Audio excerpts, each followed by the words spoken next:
दोस्तों नमस्कार, मैं हूं संजीत कुमार और आपने देखना शुरू कर दिया है बिहार टीचर पॉइंट। दोस्तों आज बात करेंगे नियोजित शिक्षकों को स्नातक ग्रेड में प्रोन्नति का। नियोजित शिक्षकों ने स्नातक ग्रेड में जो प्रोन्नति पाया है, पा रहे हैं या पाने वाले हैं, उन लोगों ने क्या संघर्ष किया है और उसका संघर्ष का ही परिणाम है कि ये मामला जो है वो सड़क से लेकर के सदन तक कितना गूंजा, शिक्षकों ने कितना संघर्ष किया और संघर्ष का परिणाम रहा कि मामला फिर कोर्ट में गया, कोर्ट ने डिसीजन दिया। उसके बाद ये फिर सदन के पटल पर फिर आया और इसके लिए सरकार भी बार बार सदन में भी इस पर आवाज़ उठ रही कि नियोजित शिक्षकों को स्नातक ग्रेड में प्रोन्नति मिलना चाहिए। तो आइए जानते हैं कि स्नातक ग्रेड में प्रोन्नति पाने के पीछे क्या कुछ हुआ था और क्या कुछ होने वाला है आगे। तो चलिए हम शुरुआत करते हैं बिना वक्त गवाए। नियोजित शिक्षकों के लिए खुशी की लहर है और लंबी कानूनी लड़ाई के बाद प्रोन्नति का रास्ता बिल्कुल साफ हो गया है। मार्ग में जो बाधाएं थी, जो समस्याएं थी, जो संघर्ष नियोजित शिक्षकों ने किया है, पहले उस पर चर्चा कर लेते हैं। उसके बाद स्नातक ग्रेड में प्रोन्नति के लाभ पर फिर चर्चा करेंगे। देखिए, लंबी कानूनी और प्रशासनिक लड़ाइयाँ इसमें लड़ी गई। इतना लड़ाई लड़ा कि लड़ते लड़ते जो है ना वो मैदान जो है वो रक्त रंजित हो गया। समझ गए? जहाँ भी चर्चा हो तो सिर्फ नियोजित शिक्षकों का, और शायद किसी दिन ऐसा हो जिस दिन अखबारों में, चैनलों पर, मोबाइल पर नियोजित शिक्षकों की बातें, नियोजित शिक्षकों की मांगें, नियोजित शिक्षकों की संघर्ष की कहानी या शिक्षकों की बातें ना हुई हो। शायद एक दिन भी ऐसा नहीं गुजरा। तो आज उसी का परिणाम है कि लंबी कानूनी लड़ाई और प्रशासनिक लड़ाई लड़ने के बावजूद कितना बार वेतन बंद हुआ नियोजित शिक्षकों को, कितने जेल भी गए, कितना लाठियां खाए लोग, कितना का हाथ पैर टूटा, ये सब तो अनगिनत हैं। इसका करिएगा ना तो ये हो जाएगा हरि अनंत हरि कथा अनंता। ये सारा मामला जो है ना इतना हुआ कि जिसका आप वर्णन नहीं कर सकते हैं। और नियोजित शिक्षक जो थे वो पूरे देश में हाईलाइट रहे और आज भी धरना हो दिया, हम लोगों ने प्रदर्शन किया, ज्ञापन दिया, क्या नहीं दिया। डीओ को दो तो बीओ को दो, तो डीपीओ को दो, तो एसीएस को दो, तो जहाँ जहाँ मंत्री चल रहे हैं वहाँ पढ़ रहा है, सबको दिया। मामला अंतिम में कोर्ट चला गया और बाद में जाकर के कोर्ट में ये लंबी लड़ाई चली और उसके बाद नियोजित शिक्षकों की जीत हो गई। और नियोजित शिक्षकों की जीत के साथ साथ सारे शिक्षकों का ये रास्ता जो है वो खुल गया और सारे शिक्षक जो थे इससे आच्छादित हो गए, इससे लाभान्वित हो गए। तो आइए जानते हैं कि लाभान्वित होने के बाद क्या फ़ायदा होगा शिक्षकों को।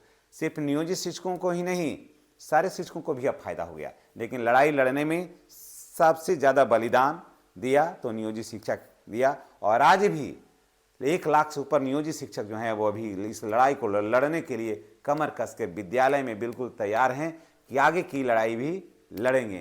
क्योंकि जितना साहस, जितना मनोबल, जितना तपोबल आज नियोजित शिक्षकों के पास है वो शायद किसी और कर्मचारियों के पास होगा। इतना तपोबल और इतना साहस सिर्फ फ्रीडम फाइटरों के पास था। नहीं तो ये उदाहरण अद्वितीय है। नहीं तो इतने के बाद भी आज भी लाखों नियोजित शिक्षक पड़े हुए हैं, सोच रहे हैं कि नहीं देंगे सक्षमता परीक्षा। तो ये उनके जज्बे और जोश का ही परिणाम है। मैं ये नहीं कहता कि आप सक्षमता मत दीजिए, क्योंकि सक्षमता देना या नहीं देना आपके विवेक पर निर्भर करता है। सक्षमता दे करके भी वही मिलेगा जो नियोजित शिक्षक बन करके आपको मिल रहा है, अलग कुछ भी नहीं होगा। अब एक ही बात को आपको अपने तरफ आकर्षित करता होगा, एनपीएस। तो एनपीएस और ईपीएफ में आपको मैं बता देता हूं कि एनपीएस बाजार व्यवस्था पर आधारित है। एनपीएस बाजार व्यवस्था पर आधारित है और ईपीएफ, जिसको ईपीएफओ कहते हैं, ये आपको एक फ्लैट बेनिफिट देने वाला योजना है।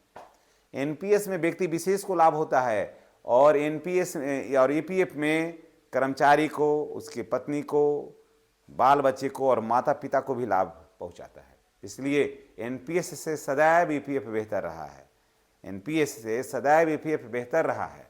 और अब तो और भी है कि ईपीएफ में 30,000 रुपया मूल वेतन पर अब आपको राशि की कटौती होगी। सरकार भी देगा और आप भी दीजिएगा। लगभग 7 से 9,000 रुपये इसमें कटौती होगा। तो इसमें आप भी दीजिएगा और गवर्नमेंट भी देगी इस पर ऐड, है ना। तो इसमें कहीं कोई अंतर अब ज़्यादा तो नहीं रहने वाला है दोस्तों। अब बात करते हैं कि इसके फायदे क्या होंगे। अगर स्नातक ग्रेड में प्रोन्नति मिल जाएगा तो इसके फायदे क्या होंगे। वेतन में वृद्धि होगा, 2 इंक्रीमेंट आपको मिलेगा, समझ गए। जो मूल वेतन में ऐड होगा और 8वां वेतन जब लागू होगा तो उस पर बहुत ज़्यादा असर पड़ेगा। ये मूल वेतन में ऐड होगा, सबसे बड़ी बात तो है कि ये मूल वेतन में ऐड होगा और 8वां वेतन जब आएगा तो इसका बहुत बेहतरीन फायदा आपको होगा। आपका वेतन 85 से 90 हज़ार के आसपास जाकर के टच करेगा, तो ये फायदा हो जाएगा। पदोन्नति में वृद्धि होगी, पदोन्नति मिलेगा आपको। जैसे ही सीट खाली होगा मिडिल स्कूलों में तो वहाँ जाकर के आप वहाँ पर आपको प्रमोशन होगा, तो वहाँ पर आप काम कर सकते हैं। एक दूसरा, अगर नहीं सीटें खाली रही तो आप मिडिल स्कूल में काम करिए चाहे प्राइमरी स्कूल में काम करिए, वेतन आपको एक ही समान मिलेगा। तो यहाँ भी आपको किसी तरह का कोई झंझट नहीं है। तो जाइए तो भी ठीक है, नहीं जाइए तो भी ठीक है, आपको यहाँ पर भी उतना ही ज़्यादा फायदा होगा। उसके बाद आगे देखिए, मनोबल पर असर पड़ेगा कि एक ही काम को 20 वर्षों से कर रहे हैं तो इसका क्या असर पड़ेगा। तो इसका आपका मनोबल पर पड़ेगा और शिक्षक जो है वो काफ़ी तन्मयता के साथ, काफ़ी हिम्मत के साथ, धैर्य के साथ, लगन के साथ बच्चों को पढ़ाएंगे।